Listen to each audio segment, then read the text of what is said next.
Chers internautes de Sennews TV gannaaw ba ñu leen jaajëfalee bu baax a baax ci confiance bi ak kóolute gi ngeen di ànd ak ñun du lundi au vendredi ci seen plateau la bonne heure dañuy ànd ci li gën a fees ci xëtu yéenekaay dañ koy door ak Sud Quotidien qui barre à sa une blocus de la résistance de la résidence d'Ousmane Sonko, Dakar sous tension entre échauffourées et escarmouches opposant forces de l'ordre et partisans de l'opposition. Dakar a vécu au rythme de la tension, particulièrement en cité Keur Gorgui et alentour pour au final des arrestations à Lune Sané, de Y'en a marre, des voitures incendiées devant les domiciles de certains acteurs politiques. L'ex-ministre des Sports Matar Ba yéenekaay bi du Sud Quotidien duñu fàttali ni démb Ndakaaru ak lu ko wër rawatina foofee ca cité Keur Gorgui dund nañu ay situation yu catastrophique la ko waral nag du lenn lu dul Ousmane Sonko mi nga xamante ni ay militants ay partisans amoon nañu ay jafe-jafe ngir mën a am ci moom accès foofee ca cité Keur Gorgui. ñu jógee fa dem ci beneenuk yéenekaay bi di Enquête Quotidien qui titre manifestation attaque contre maison de responsables politiques, la montée des périls affichée à la une de ce journal. Les maisons de Matar Ba, Abdou Latif Coulibaly et Serigne Mbaye Thiam attaquées. Sonko toujours inaccessible, les députés, leaders politiques et les journalistes gazés à cité Keur Gorgui, des manifestations à Dakar et du grabuge à Liberté 6. yéenekaay bi mi ngi dikk ak ñun rawatina ci liggéeykatu taskatu xibaar yi nga xamante ni amoon nañu ay jafe-jafe ngir mën a am accès ci Ousmane Sonko waaye tamit dañu doon dund ay jafe-jafe nooyi ndax gaz lacrymogène yi nga xamante ni daloon na ci seen kaw waaye tam mi ngi fàttali ay leader yoo xamante ni dañu fare ci APR. demoon nañu seen ay kër taal ko taal la nga xamante ni moo di seen ay woto jamono ji kenn nekkul ci sécurité yéenekaay bi loolee la xëy xamle ñu dem ci beneen quotidien Le Témoin qui titre en noir Sonko une séquestration chèrement payée. Dakar renoue avec la violence. Les maisons des ministres Serigne Mbaye Thiam, Latif Coulibaly et Matar Ba incendiés. Des bus de Dakar Dem Dikk brûlés à la Liberté 6. Des installations du BRT vandalisées, 2 stations totales ciblées, les quartiers Liberté 6, Sacré-Cœur 3 et VDN subissent la furie des manifestants chroniques d'une caravane avortée. Yéenekaay bi di Témoin mi ngi xëy addu ba tey ci caravane de la liberté bu Ousmane Sonko bi mu dooroon ni ki vendredi te ay jafe-jafe mujjee ci dolleeku di ñu xam ne ni ay kër ministre dañ koo taal. bokk na ci kër Serigne Mbaye Thiam, Abdou Latif Coulibaly ak Makhtar Ba waaye ay bus yu Dakar Dem Dikk dañu ko taal ba mu jeex tàkk. ay installation yu BRT également ñu daal di koy vandaliser ay station Total la ñu daal di ciblé. yéenekaay bi di ñu xamal ni ki démb Liberté 6 Sacré-Cœur 3 VDN yendu wuñu ci jàmm. Monseigneur Benjamin Ndiaye se prononce également à la une du quotidien Le Témoin, la paix et le ciment de la vie en société. Monseigneur Benjamin Ndiaye ma ngay woo askanu Sénégal ci jàmm ak salaam la mu xamle moo di jàmm mooy tabax li nga xamante ni moo di réew. ñu jóge fa dem ci beneen quotidien di Walf qui titre également en noir caravane de la liberté stoppée, maisons et voitures de responsables, Benno incendiés, bus et BRT saccagés. C'est ce que nous renseigne le quotidien du groupe Walf. Scène de chaos à Dakar, Sonko en résidence surveillée. ba tey mi ngi dikk ak ñun ci yàqu-yàqu yi nga xamante ni ki démb Ndakaaru daal dina koy dund di ñu fàttali ne Ousmane Sonko démb résidence surveillée la daal di nekkoon. ñu jóge fa dem ci beneen quotidien muy Les Échos mi nga xamante ni mi ngi dikk ak ñun ne riposte à l'assignation à résidence d'Ousmane Sonko, les maisons des autorités ciblées. yéenekaay bi ba tey mi ngi dikk ak ñun di ñu xamal lu toll ci fukki woto daal dinañu koy taal ba mu tàkk jëppit ay bus Dakar Dem Dikk. naka noonu la devanture du domicile d'Abdou Latif Coulibaly vandalisée, la famille de Matar Ba exfiltrée par les gendarmes l'a échappé belle. yéenekaay bi di ñu xamal ni njabootu Matar Ba sax dañu leen a mujjee génne foofee nga xamante ni moo di ci seen kër ndax ñu mënee mucc dara waralu ko lu dul militant yi nga xamante ni ciblé nañu ay autorités yoo xamante ni ñoo bokk ci Benno Bokk Yaakaar. ñu dem ci beneen quotidien di beneen yéenekaay Walf Quotidien ba tey ci loolee la daal di dikkee Sonko en résidence surveillée. ñu dem ci beneen quotidien di Libération mi nga xamante ni mi ngi àddu jëmale ci caravane de la liberté écourtée brutalement par les forces de défense et de sécurité. Sonko ramené à Dakar et isolé dans son domicile. Le véhicule du leader de Pastef a été intercepté dimanche vers 13h30 à hauteur de Thiako par une équipe mixte du GIGN et de la BIB. Yéenekaay bi dañu xam le ni foofee la ñu daal di intercepté Ousmane Sonko jël ko daal di koy mel ni ku koy dugal ci cag-cag daal en tout cas dañ ko sàcc wala nañ ko demee en tout cas noonu lu ko yéenekaay bi daal di xëy fësalee ñu jóge fa. dem ci beneen quotidien Yoor mi nga xamante ni mi ngi titré en noir sa maison barricadée par des forces de l'ordre. Sonko, soyons courageux pour faire face à Macky Sall. Yéenekaay bi mi ngi fësal ay kaddu Ousmane Sonko yi nga xamante ni daal dina koy génne ni ki démb si guddi la mu xamle moo di nañu ànd ak ngor ay militantam waaye tam nañu ànd ak jom ngir mën a jàmmarloo ak président Macky Sall, toujours affiché à la une de ce journal.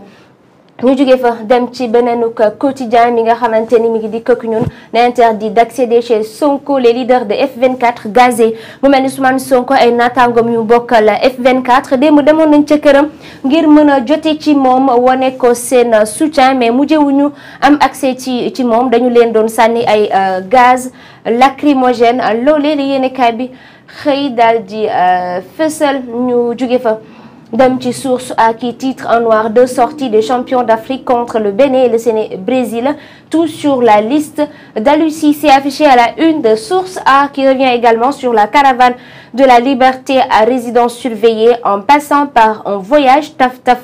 Koungheul cité Kër Gorgui des flammes et du sang. Yéenekaay bi mu ngi xëy ba tey ci cadre Ousmane Sonko di xam le ni ba mu jugee ci caravane de la liberté fan la mujjee ci résidence surveillée waaye tamit jaar na fi nga xamante ni mooy Koungheul fa la ñu ko tafee jóge fa. Yéenekaay bi ne Dakar tàng na jër démb foo gestu rek ay tàkk-tàkk nga doon seen ak deret ju bare ñu jóge fa. dem ci bés bi le jour qui titre en noir violente manifestation Dakar en folie des domiciles de Zator Mbaye, Matar Ba et Serigne Mbaye Thiam attaqué. Yéenekaay ba tey ne un corbillard de la mosquée de Sacré-Cœur incendié. mu mel ni dañ ko daal di taal tamit les chantiers du BRT saccagés, une attaque contre le terre déjoué, plusieurs arrestations dont celle d'Alioune Sané du F24. Yéenekaay bi mi ngi dikk ak ñun di ñu fàttali ne démb ñu teg loxo bari na bokk na ci Alioune Sané bu F24 ñu jóge fa. dem ci beneen quotidien Direct News qui affiche également le portrait du leader de Pastef et barre à sa une, interpellé et acheminé à Dakar par la gendarmerie. Les FDS freinent Sonko, c'est ce que nous renseigne Direct News. Depuis les événements tragiques de mars 2021, le chef de l'État avait juré qu'un tel scénario n'allait plus se reproduire. Yéenekaay bi ne depuis mars 2021 li nga xamante ni moo fi xewoon ba ay bakkandoot ca njiitu réew mi dafa waatoon ne loolee dootul amati ci réewum Sénégal. ñu jóge fa dem ci beneen quotidien, le quotidien qui titre le leader de Pastef bloqué chez lui, couvre-feu pour Sonko. Les leaders du F24 et ses avocats empêchés d'accéder à son domicile. Le ministre de l'Intérieur explique les raisons de son acheminement à Dakar. Le patriote en chef continue à appeler à la résistance. Yéenekaay bi du ñu fàttali ni ay leader yu F24 démb amoon nañ ay jafe-jafe ngir jotu ci Ousmane Sonko. Yéenekaay bi di ñu faram fàcceel lan moo waral ministre de l'Intérieur daal di sàkku ñu daal di dem jëli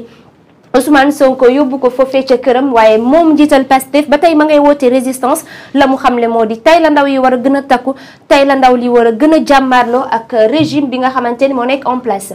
ñu jóge fa dem ci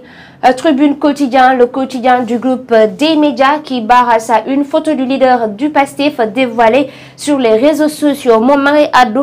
ci photo bi nga xamante ni ma ngay circuler bu baax a baax bi Ousmane Sonko nekkee foofee ci biir woto bu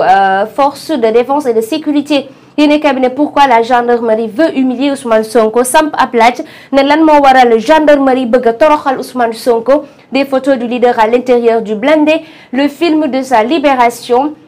au moment où le pastéfien en chef trébuche, qui se cache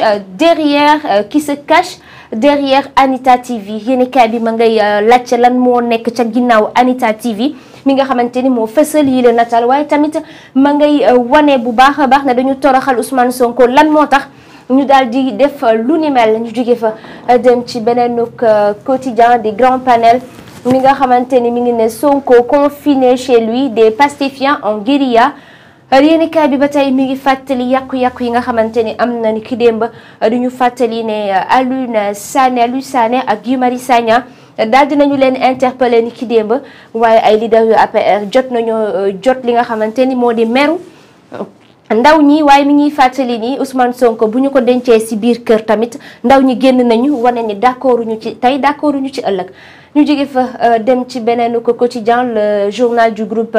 Futur Média qui barre à une violence politique dérapage les non-dits de l'exfiltration de Sonko et son appel à la résistance des députés et responsables de Yewwi Askan Wi gazé le leader de Pastef pris en otage chez lui des maisons attaquées destruction des biens de responsables politiques et les risques de représailles 26 personnes arrêtées à Dakar dont 3 des assaillants contre les travaux du BRT et des fabricants de cocktails Molotov yéenekaay bi ñu xam ne lu toll ci ñaar fukki nit ak juróom-benn daal di lañu leen di teg loxo waaye ñetti ña la tax ñu teg leen loxo dañoo nekkoon di yàq li nga xamante ni mooy liggéeyu BRT bi waaye tamit doon defar li nga xam ne moo di cocktail Molotov ñu jóge fa. dem ci beneen yéenekaay Grand Place Quotidien qui revient sur les scènes de désordre de sabotage et de guérilla les FDS font le ménage yéenekaay bi fësal nataalu takk der yi di xam le ni ki démb li amoon ci réew mi ñoom ñoo doon raxas yoroon seen morceau fa beere daal fépp foo xam ne takk na rek daal dinañu koy raxas ba mu set wecc ñu jóge fa dem ci beneen quotidien critique qui barre sa une à 48 heures du délibéré du procès Sweet Beauté va-t-on vers le chaos yéenekaay bi ne ñaari fan képp moo desoon ci ñu jëm ci délibéré li nga xam ne moo di procès Ousmane Sonko Adji Sarr joxe verdict bi ndaxte réew mi dafa nar a dem foo xamante ni kenn bugg ko laaj boobu la yéenekaay bi daal di samp les signes sont annonciateurs aussi la tension et la violence sont à l'ordre du jour depuis la tenue du procès c'est dans 48 heures que les Sénégalais seront édifiés sur le sort du principal leader de l'opposition yéenekaay bi di ñu fàttali ni ñaari fan képp moo des ci procès Ousmane Sonko Adji Sarr délibéré bi ndax lii mën na jural jàmm askanu Sénégal ñu jóge fa dem ci beneen quotidien bi nga xamante ni critique ba tey mi ngi dikk ak ñun ci Popenguine di xamle ni Monseigneur Benjamin Ndiaye ma ngay woote jàmm bu baax a baax ci réewum Sénégal waaye tamit yéenekaay mi ngi fësal ne Bougane Gueye Dany cortège am dañu ko attaqué woon bu baax a baax waaye Bougane accuse Abdoulaye Seydou Sow yéenekaay bi duñu fàttali ni Bougane Gueye Dany dañu attaqué woon cortège am waaye moom ka mu joxoñ baaraamu tuuma moo di Abdoulaye Seydou Sow lii moo gënoon a fees mbokk yi ci yéenekaay dans un instant dañu ànd ak yéen sur le plateau de votre émission La Bonne Heure dañu ci ànd ak Tafa le jeune comme ni ñu koy waxee expert en communication et en relation comme ni ñu koy waxee public voilà donc dans un instant daañu leen présenter suñu invité du jour